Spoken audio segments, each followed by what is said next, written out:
QA stands for quality assurance, correct? Okay, quality assurance. Look, yes, it is the QA union. Yes, they are valuable workers. All right, let me set the record straight on this. And I'm going to be a little surly, so if you're younger, you shouldn't be here, first and foremost.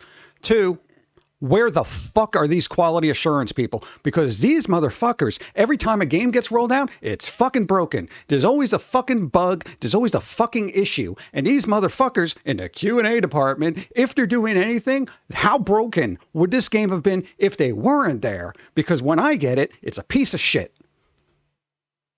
This is the last group of people that should be unionized, honestly. Quality assurance. Where? Why am I needing day one patches as if you're quality assurance? Why am I getting patches? What the fuck? You should not be rewarded for your work. The games would be a lot much worse if we weren't involved. Were you involved in Redfall in any capacity? Then shut up. Because that game was utter trash when it came out. Cyberpunk, as good as the game eventually became, was a piece of crap when it came out. Because it was broken. It didn't run on a lot of consoles. They should not be unionized. Artists? Okay. Voice actors? Sure. We got results from them. We get results. Graphic designers, they do things. Quality assurance. Every time we get games across the board.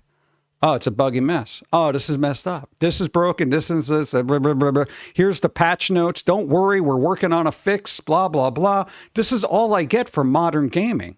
If there is a quality assurance area of gaming, I don't fucking see it. I have not gotten a complete fucking game from any fucking company ever.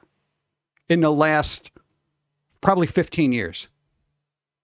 Even Nintendo has little updates. Even Nintendo.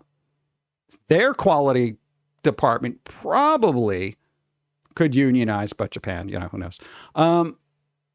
Their games are the closest you're going to get to a complete game when they come out. But still, even now, day one patch.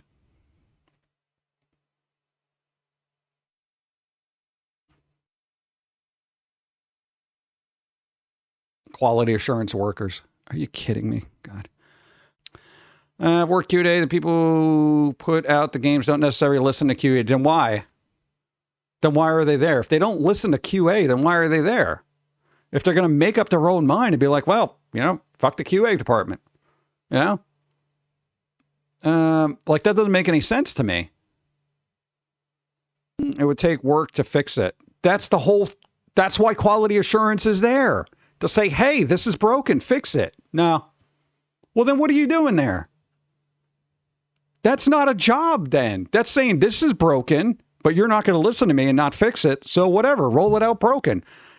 If anything, I figured they would just get rid of quality assurance department in gaming and just let the fans fix it. Bethesda.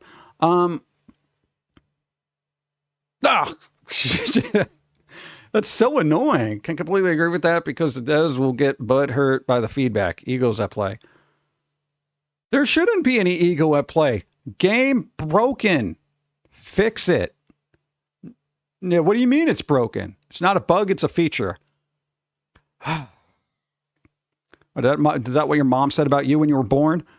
He's not a bug, he's a feature.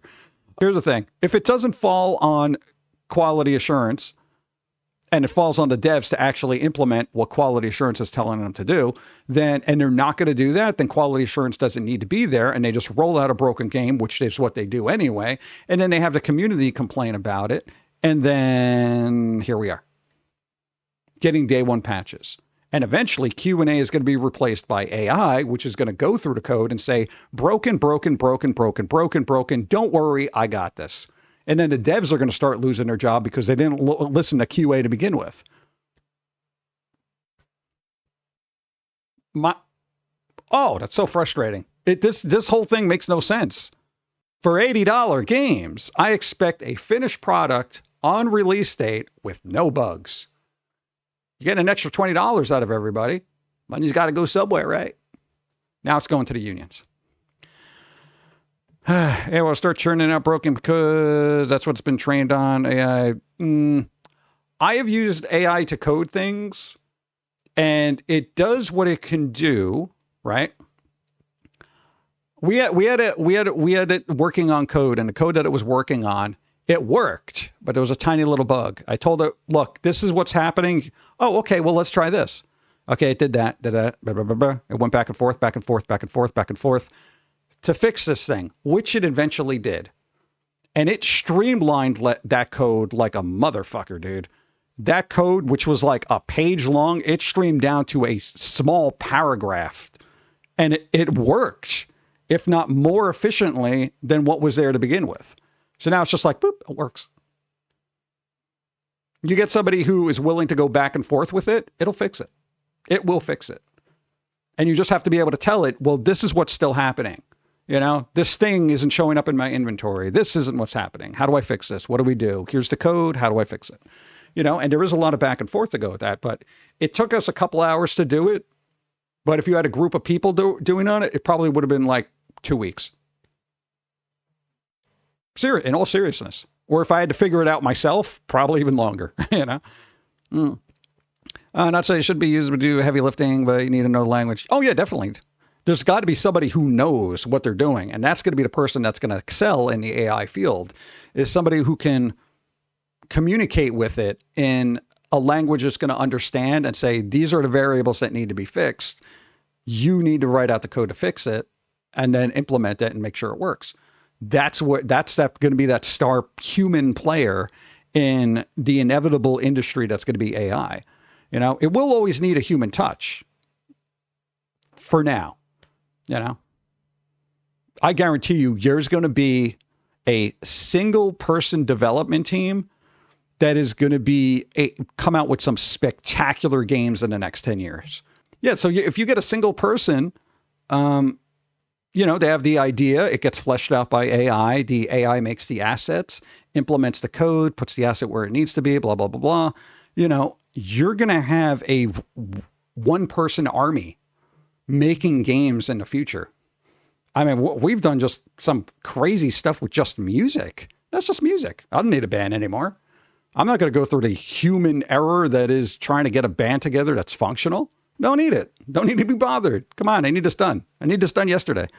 Yeah, I love AI. Nobody likes AI. Everyone complains about it. You know, it's got to be used right, though. I always say this all the time. People fear AI because AI is a mirror to what people put into it. So it's like garbage in, garbage out. So, you know, when we see all the artwork and stuff that's pushed out there, all the music, all the videos, all the deep fakes and all this other stuff, that's not AI's fault. That is human fault. The only error in AI is the human input. It does what it's told. You know, like when I had that AI chatbot on Twitter and it became this like super biased. Yeah. That's because it went by what was given it. And then people are like, oh, AI is crazy. It's a failed, blah, blah. It's your fault. You know, put in something nice, put in something of quality, and you might get that back. You know, it's like raising a child.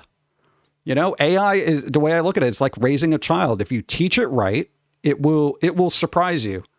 You know, if you treat it like garbage, abuse it and tell it to do stupid things, it's going to do that. You can't scold it because it learned it from watching you, you know, that kind of thing.